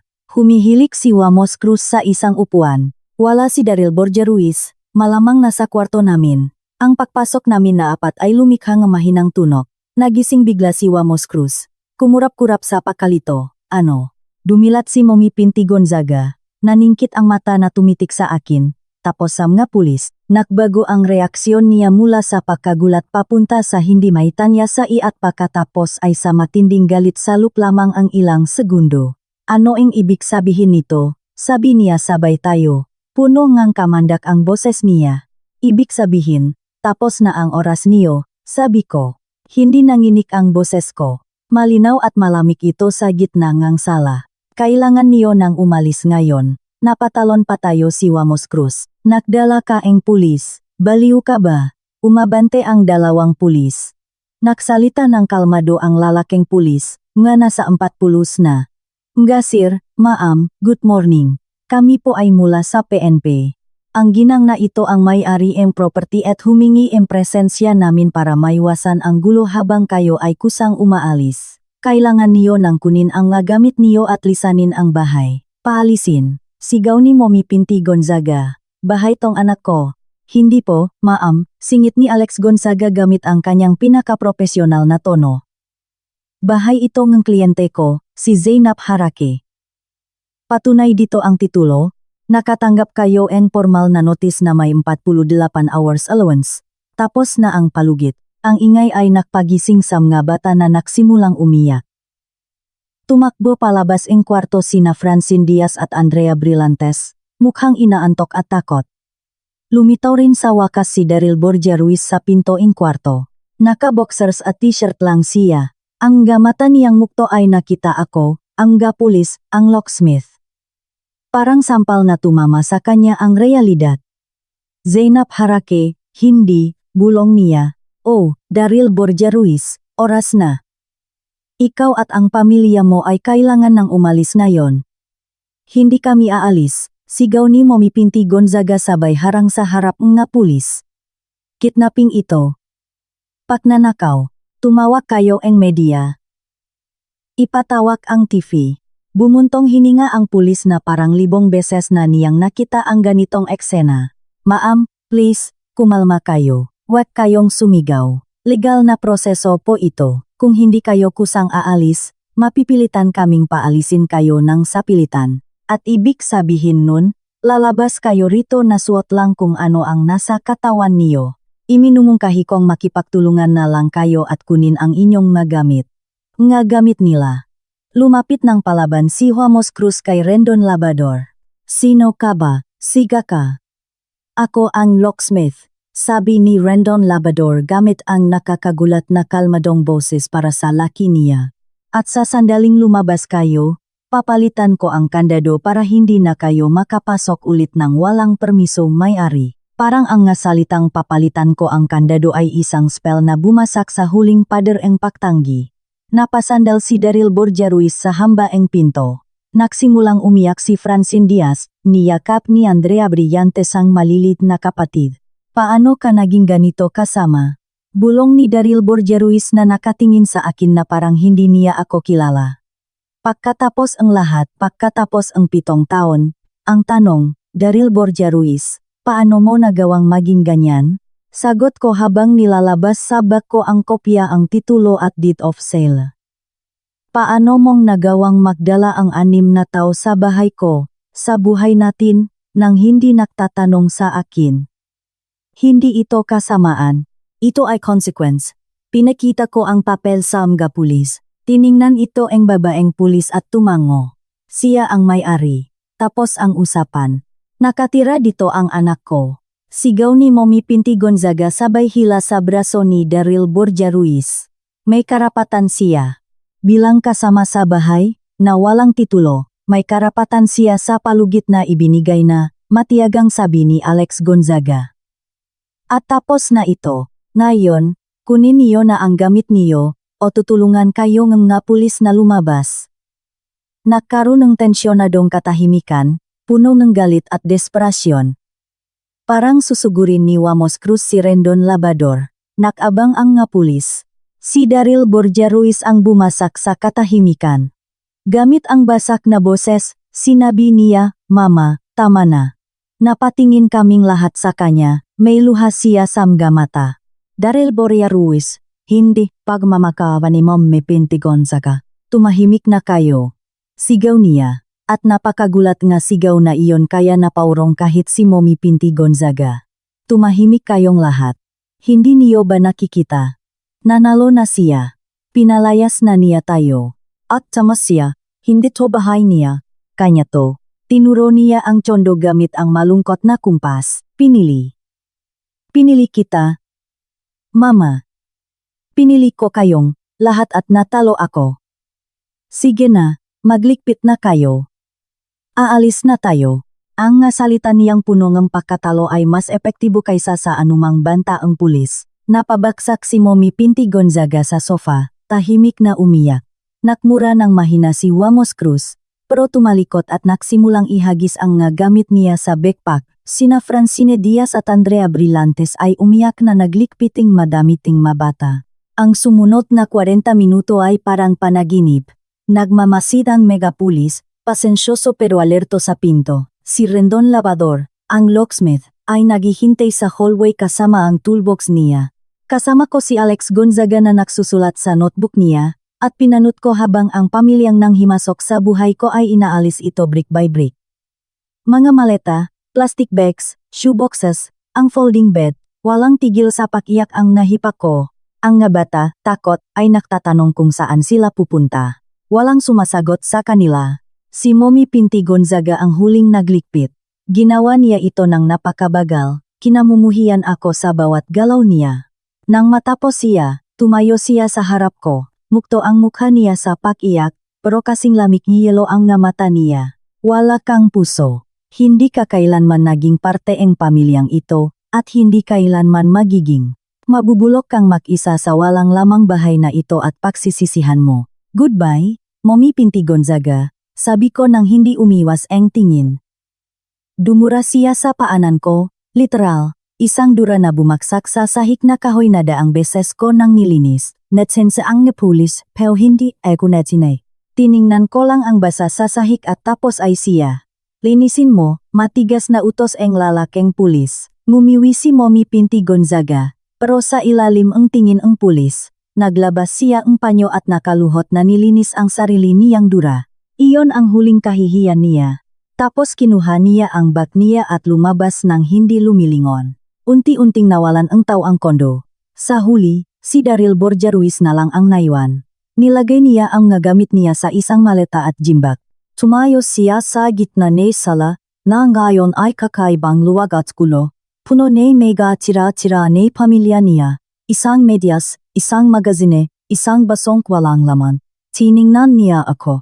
Walang galit sa mga mata niya. Tanging matinding sakit lang at isang tanong. Bakit hindi natin ito napag-usapan? Bakit kailangang humantong sa ganito? Dahil hindi ka kailanman nakinig sa akin, Daryl Borja Ruiz. Nanay mo lang ang pinapakinggan mo. At wala na akong iba pang salita, puro aksyon na lang. Dahan-dahan siyang tumango. Parang tumanda siyang 10 taon sa lupong isang oras. Tapos na ito? Diba? Para sa atin. Sabi ko, at sa unang pagkakataon ay nakaramdam ako ang kurot na hindi ginhawa o galit, kundi awa. Tapos na, ipapadala ko sa iyo ang mega papeles para sa annulment. Sige, iyon lang. Kinuha niya ang gagamit niya at lumabas. Hindi niya sinarado ang pinto, iniwan niya itong nakabukas. Mula sa hallway, narinig ko ang mahuling hikbi, ang mayabag na bumababa sa hagdan. Ang malayo na pagzara ing pinto ing building. Naging ganap ang katahimikan. Lumapit ang pulis. Ma'am, may kailangan pa po ba kayo? Tanong ang pulis na babae. Wala na po, salamat. Itago niyo po ang recording ang pagpapaalis. At kung magkaroon kayo ang problema o subukan nilang pumasok, tumawag agad sa 911. Opo. Umalis sila. Pumasok si Rendon Lavador. Umpisahan ko na, tanong niya.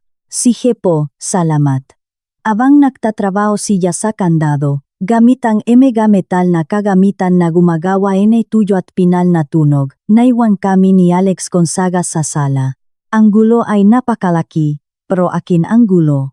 Okay ka lang, tanong ni Alex Gonzaga. Tiningnan ko ang paligid ang mansang sofa, ang maduming saig, ang mabigat na hangin, ang ngabakas ang ibang buhay. Ang ibang pamilya, kahit saan. Sabi ko, at yun, okay lang ako. Natapos si Rendon Lavador. Binigyan niya akong 4 na bagong kumikinang na susi. Ayan, hindi nagagana yung lumang kandado. Ito na lang ang pwedeng magbukas. Binayaran ko siya. Umalis siya. Niyakap ako ni Alex Gonzaga ng mabilis. Tatawagan kita mamaya. Pag may kailangan ka, sumigaw ka lang. Salamat, Alex Gonzaga, sa lahat, walang anuman. Para diyan ang kaibigan, at iniwan niya akong mag-isa.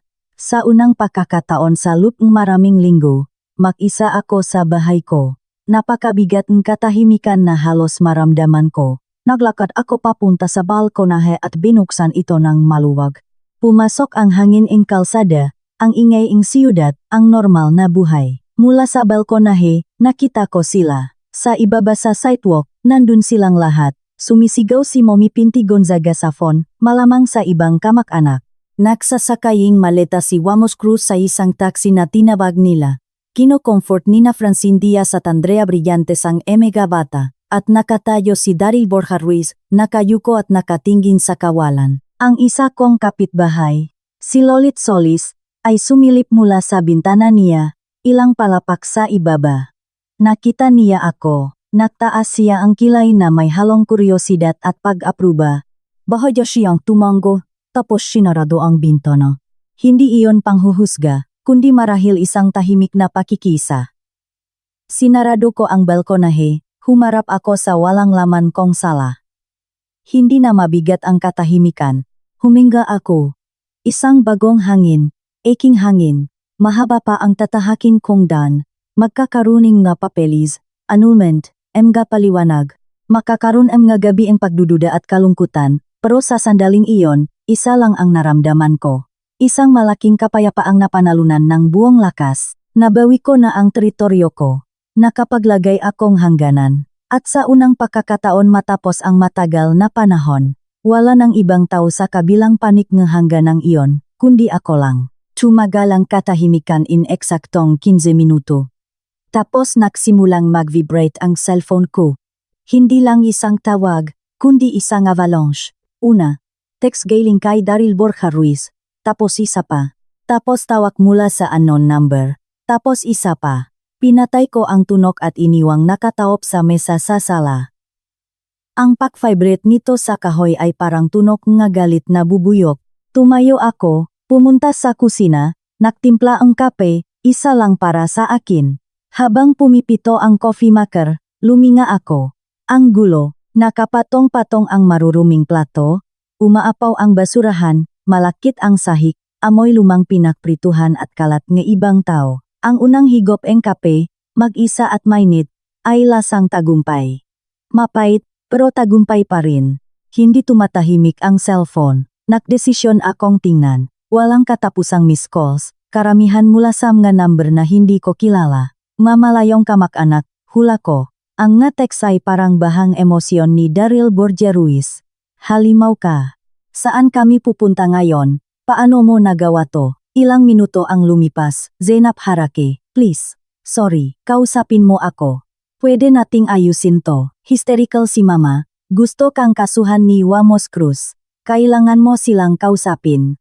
At sa huli, ipapadala ko ang mapapeles sa korte. Mawawala lahat sayo. I swear. Mula sa isang unknown number, malamang sa hipak kong si Francine Diaz, parurusahan ka ang Diyos sa ginawa mo sa amin. Sana mamatay kang mag-isa. Mula sa isa pang number, isang tita, wala kang utang na loob. Inahon ka ni Daryl Borja Ruiz sa hirap at ganyan ang isusukli mo. Sigurado akong ikakahiya ka ang nanay mo. Sumakit yung huli. Below the belt, pero hindi ganun kalala gaya ang inasahan nila. Huminga ako ng malalim, binura ang mga messages. Tapos blinok ko ang mga numbers isa-isa, maliban sa kay Daryl Borja Ruiz. Gusto kong makita kung ano pa ang sasabihin niya. Kailangan kong ebidensya kung aabot man ito sa korte. Tumunok ang doorbell. Nagulat ako. Sumilip ako sa peephole. Kapitbahay ko, si Lolit Solis, yung may mga halaman. Binuksan ko na naka-chain ang pinto. Lolit Solis, iha. Nakita ko yung eksena. Hininaan niya ang boses niya. Okay ka lang? Opo, under control na. Mabuti naman. Sumosobra na sila ha. Alam mo ba? Ang ingay. Ang away. Walang respeto. Ginawa mo kung ano ang dapat mong gawin. Ang salita niya ay isang hindi inaasahang pampalubaklop.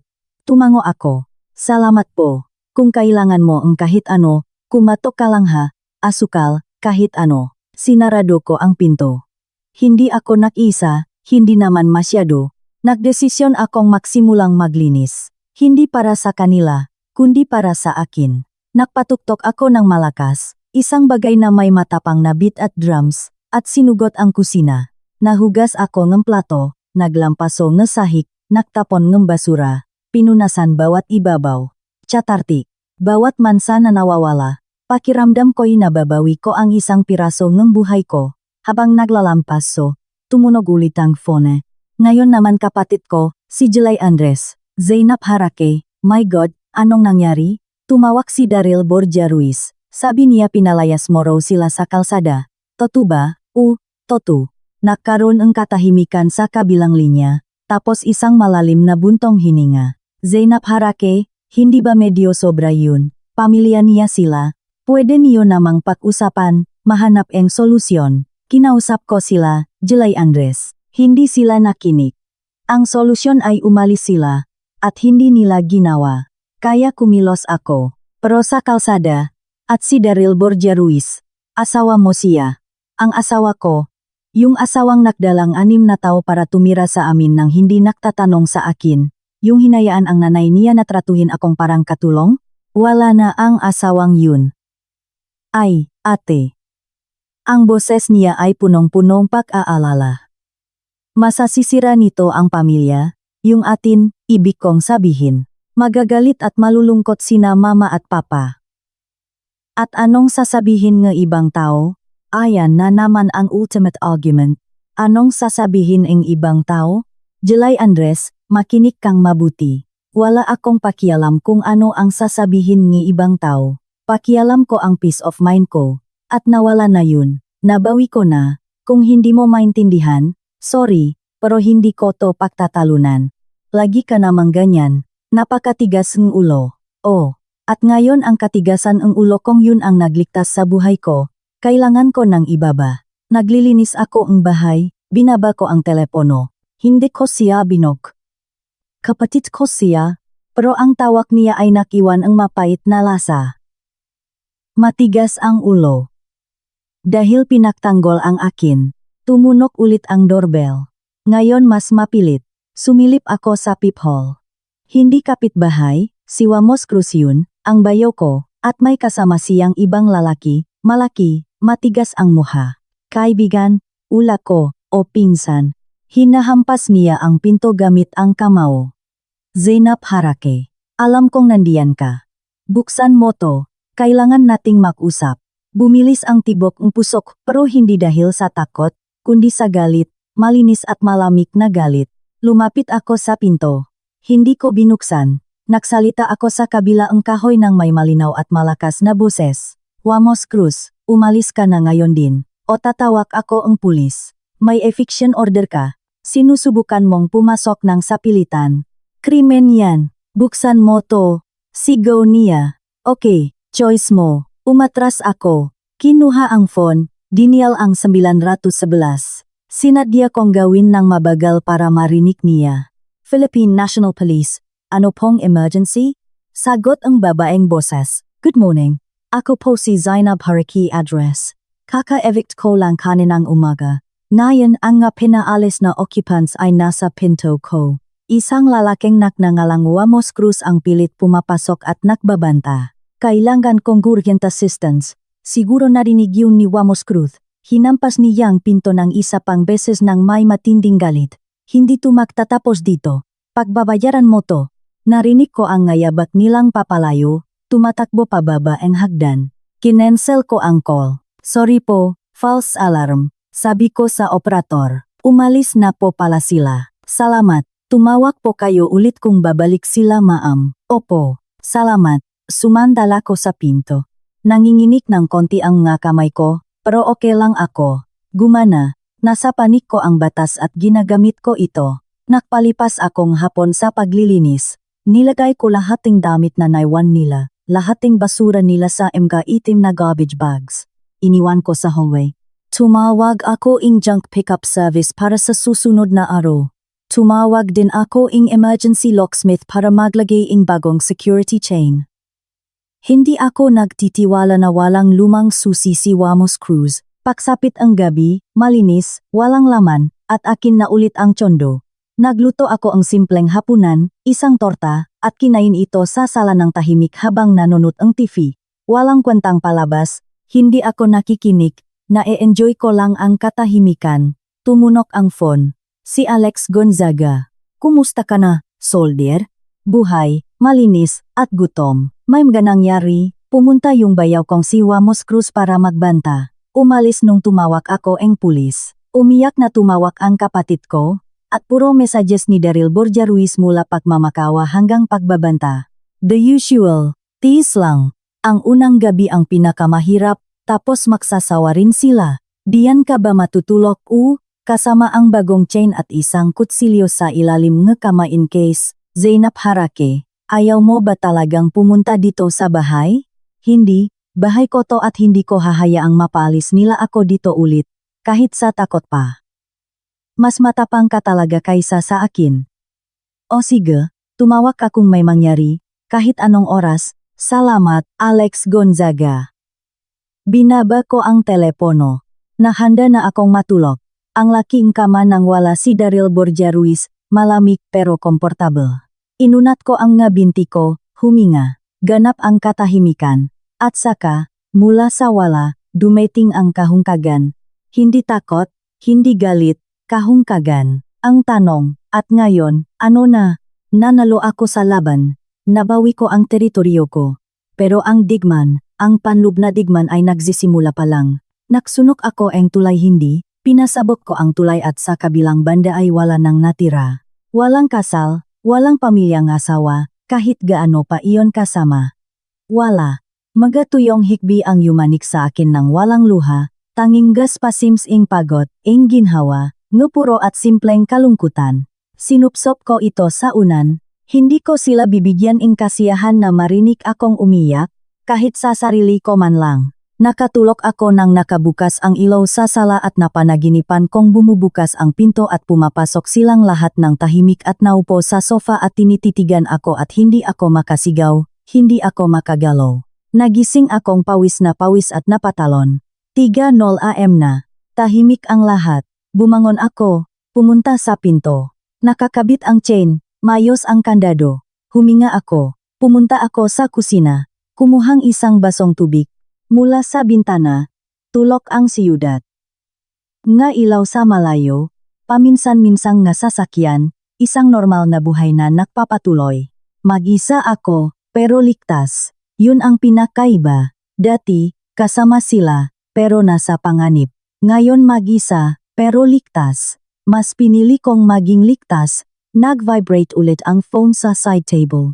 Isang huling text mula kay Daryl Borja Ruiz madaling araw. Kinausap ko na ang lawyer ko. Bukas simulan na natin ang annulment. Sana magustuhan mong mag-isa dahil yun na lang ang matitira sayo.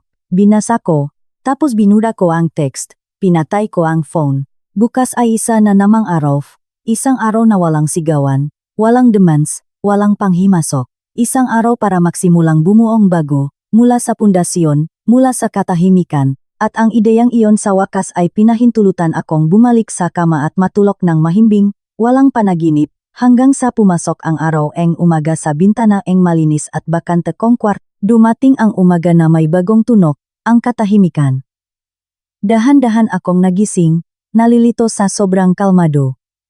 Tapos naalala ko lahat, isang alon ng hawa, na sinundan ang haplit na anxiety, ang bumalot sa akin. Paano kung bumalik sila? Napatalon ako sa kama, chinek ko ang pinto. Mahigpit ang chain, okay ang bagong kandado. Ang nga basura na iniwan ko sa hallway ay nawala na, umiikot pa rin ang mundo. Nagtimpla ako and kapag binuksan ang laptop. 2 inbox ang puno. Ang isa, trabaho. Ang isa, baha ang social media.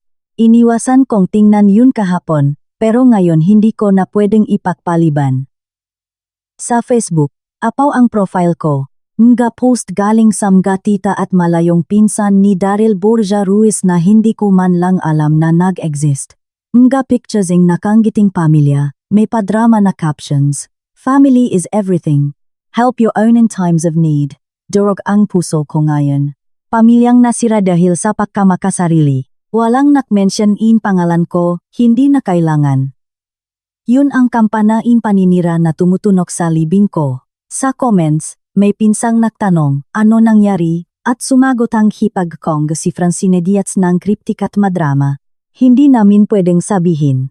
Ipagdasal na lang natin ang mga taong gumagawa ang walang pusong desisyon. Sinarado ko ang Facebook, hindi ako sasagot, hindi ako magpapatalo, pero ang higpit ng buhol sa tiyan ko. Tumunok ang phone ko, si Mama.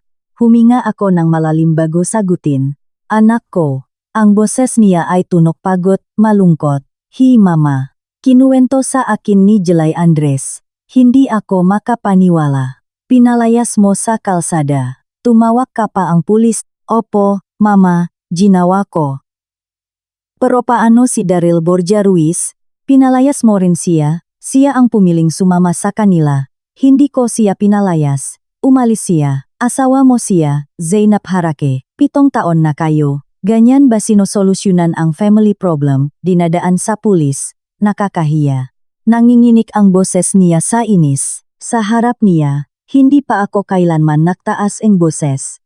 Pero naiba ang araw na ito. Mama, makinig ka. Hindi to family problem. Invasion to. 6 na tao ang lumipat sa bahay ko para tumira ng walang taning na hindi man lang nagtatanong. Ginawa nila akong katulong. Kinampihan sila ni Daryl Borja Ruiz, hindi ako. Anong gusto mong gawin ko? Maging forever mate ng Ruiz. Nadadaan sa mabuting usapan ang tao. May solusyon sana. Lajeng meron. Wala. Sinubukan ko. Ayaw nilang makipag-negotiate. Gusto lang nilang kumuha. Kaya gumawa ako ng desisyon. Kung hindi mo maintindihan, sorry, pero hindi ko to pinagsisisihan. Katahimikan. Tapos isang malalim at resign na buntong hininga. Sobra ang inis ng papa mo. Napakawalan raw ang respeto yung ginawa mo. Hindi man lang nakasundo ni Papa ang pamilya ni Daryl Borja Ruiz kailanman. Dapat naintindihan niya ako. Naintindihan niya ang pride, anak, pero hindi ang pagiging malupit. Ang salitang iyon galing kay Mama ay mas masakit kaysa sa lahat ng messages ng maestranghero. Naging matigas ako. Mama, hindi malupit. May pinakaiba yun. At ngayon kailangan kong nasa panik kita. O kahit wag ka lang sanang kumontra. Lagi naman akong nasa panik mo, pero minsan natatakot ako sa panik mo. Masyado kang extreme. Binaba ko ang telepono na may mapait na lasa sa bibig. Kahit ang sarili kong ina, hindi ako lubusang naiintindihan. Baka walang makaintindi. Kailangan kong masanay sa ideyang yun. Ang doorbell ay nagpagulat sa akin. Hindi ito kasing lakas kahapon. May na ito. My God. Sumilip ako sa peephole. Ang postman, may asul na sobre. Registered mail. Nanikip ang puso ko. Pinirmahan ko. Mabigat ang sobre, opisyal.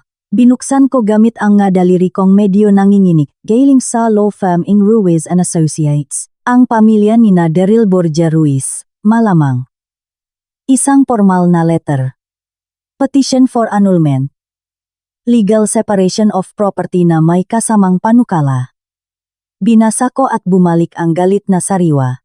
Hinihingi ni Daryl Borja Ruiz. 1. Ang pagbabenta ng kondo at 50% ng appraised value dahil naging family home door. 2-3. Moral damages compensation.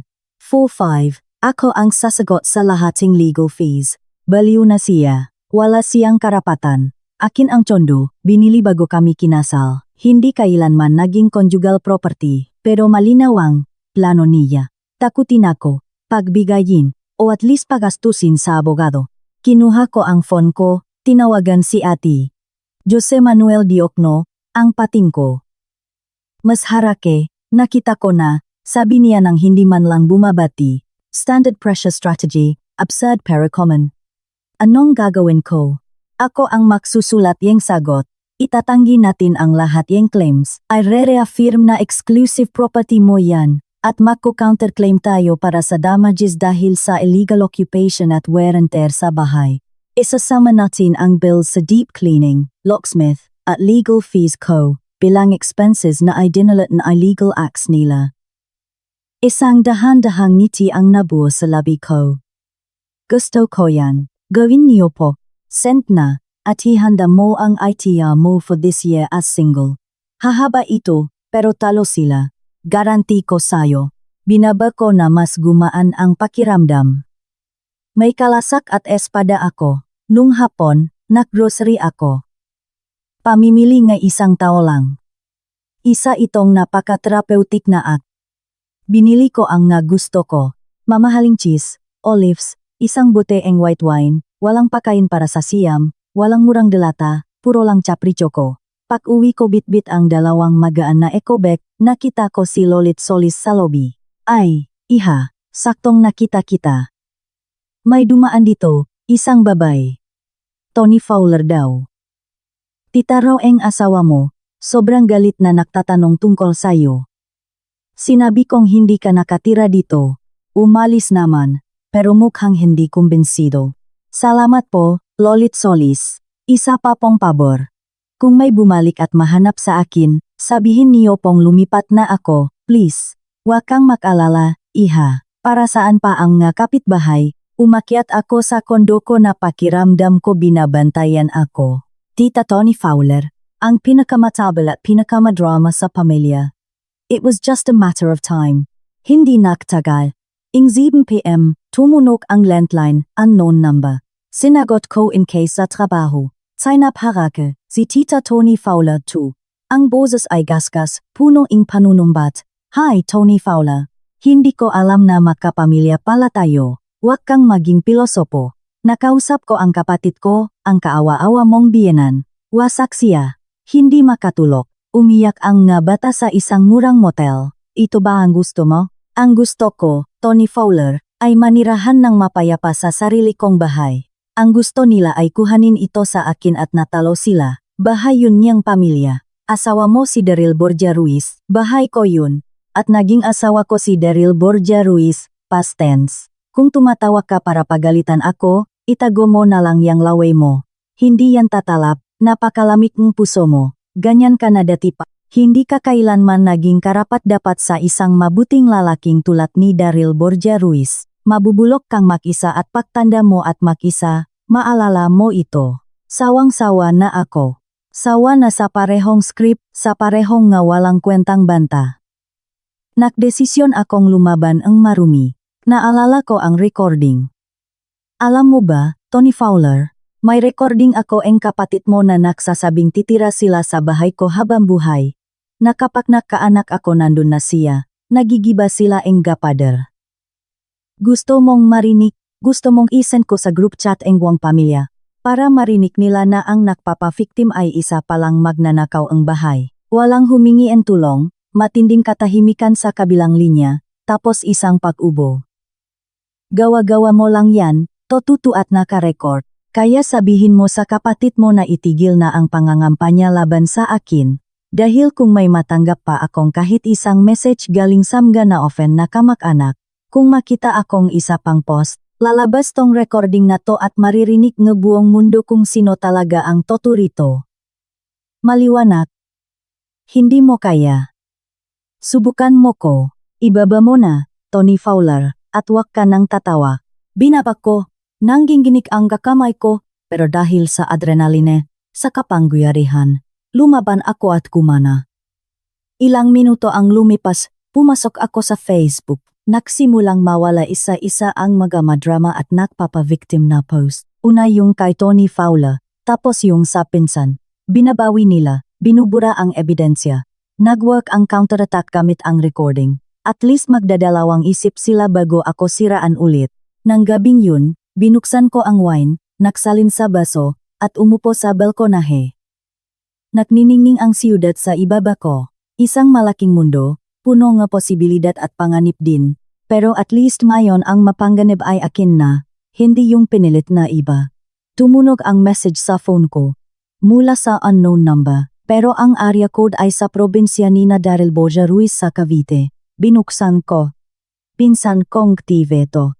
Gusto ko lang sabihin na hindi kaming lahat parehong iniisip. Diktador naman talaga si Mommy Pinti Gonzaga. At si Daryl Borgia Ruiz, under. Tama lang yung ginawa mo. Isang yakap mula sa malayo. Huwag mo ko ibubuking. 2 beses kong binasa at napatawa ako ng malakas. Isang malalim, totoong tawa, na yumanik sa dibdib ko at nakpaalis sa konting pait na naipon. Hindi ako lubusang nag-isa o lubusang mali, may mga basak sa nakakaisa nilang pader at may mga hindi inaasahang kakampi sa dilim. Nireplyan ko, salamat, na-appreciate ko. Safe ang secret mo sakin. Uminom akong wine. Tuminggala ako sa gabituin sa itaas ning Metro Manila.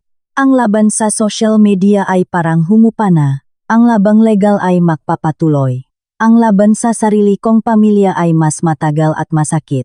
Pero sa sandaling iyon, sa balkonahe ko, hawak ang basong wine at isang mensahe ng suporta. Naramdaman ko sa unang pagkakataon na hindi ako biktima o berdugo, kundi isang survivor. At alam nga survivor na tapos na ang pinakamasama.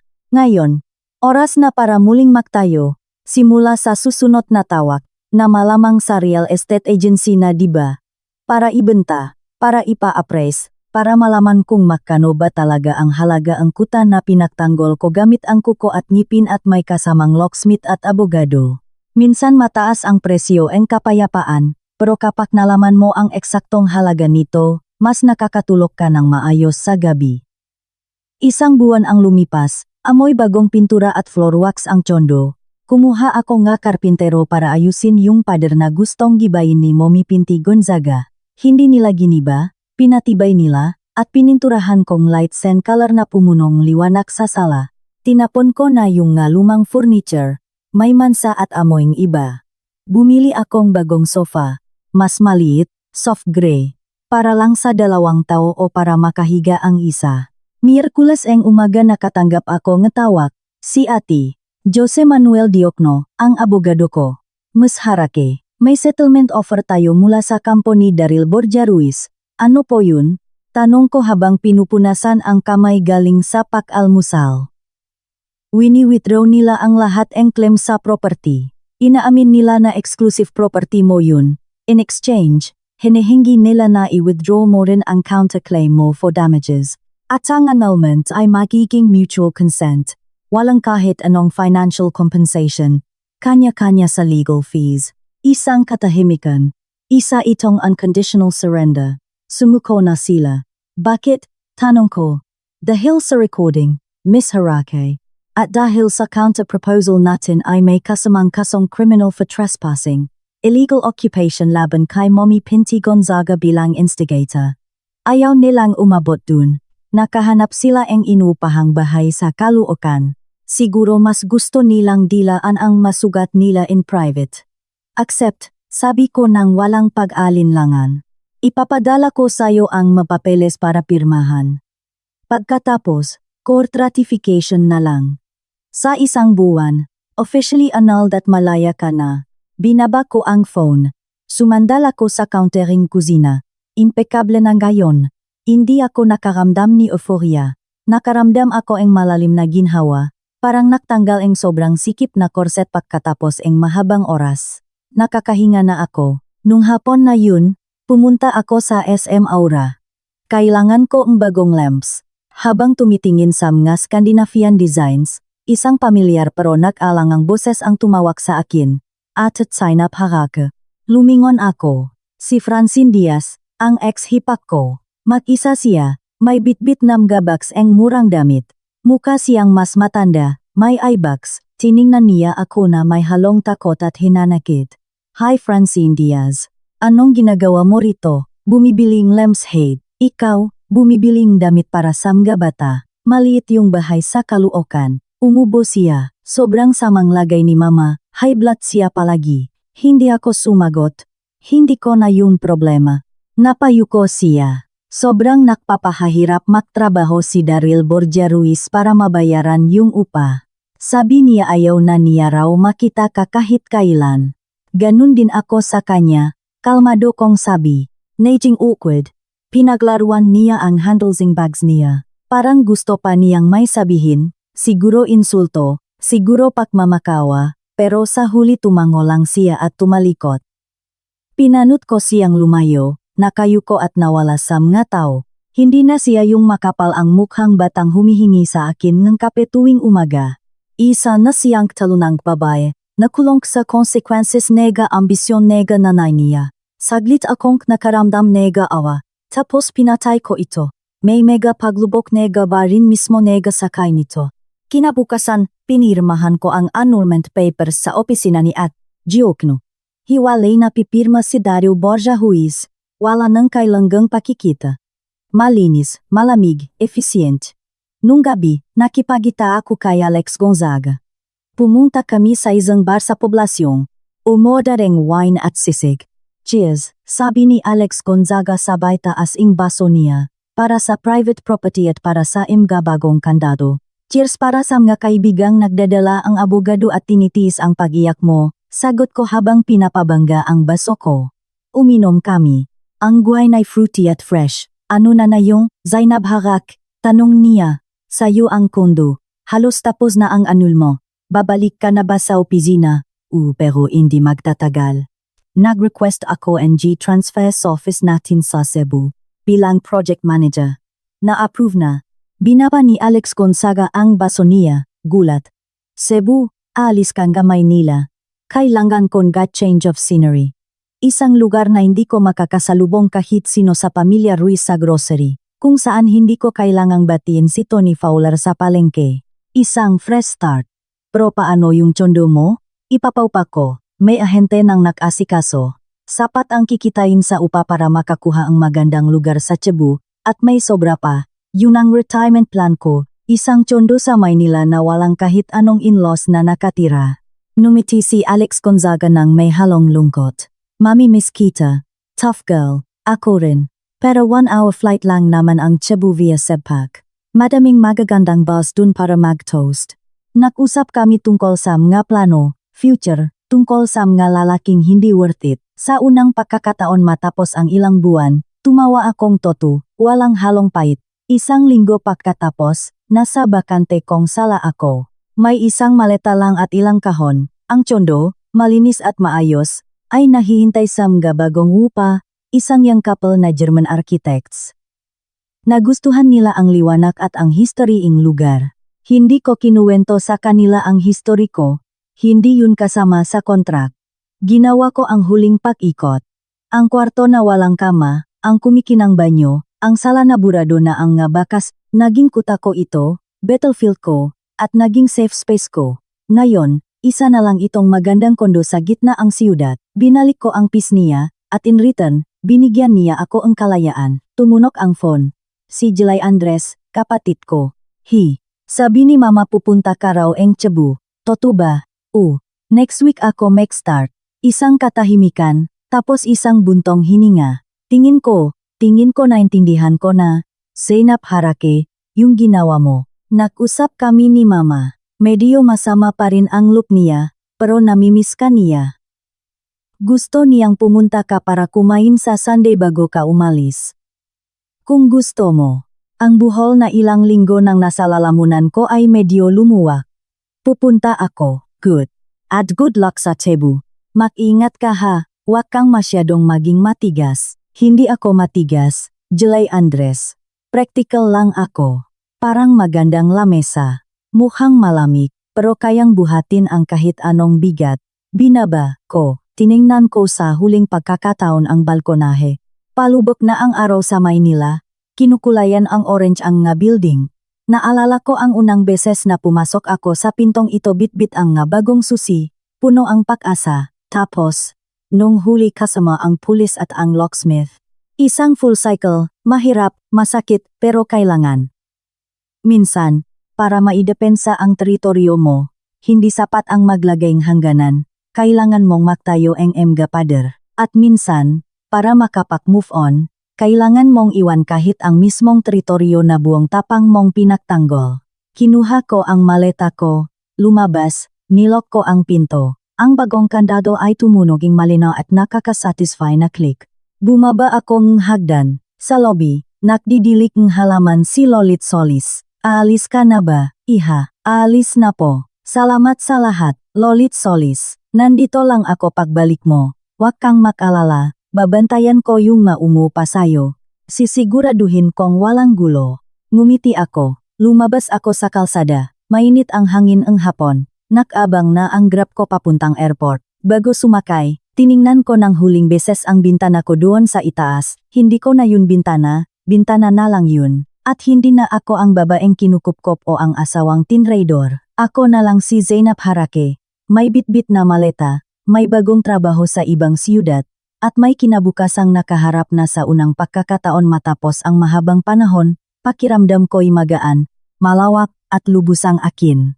Sa Naya Terminal Trepo, sabi ko sa driver, umandar ang sasakyan, at nang hindi lumilingon sa likod, iniwan ko ang kalsada, ang barangay, ang buong siyudad, na naging entablado ng digmaan at ng kapayapaan ko. Ngayon, oras na para sa armistice at ang mabagal at pasensyosong pagbuo ng bagong Pismalayo run, simula sa zero, pero dala-dala sa bulsa ang nasusi sa sarili kong bahay at sa sarili kong buhay.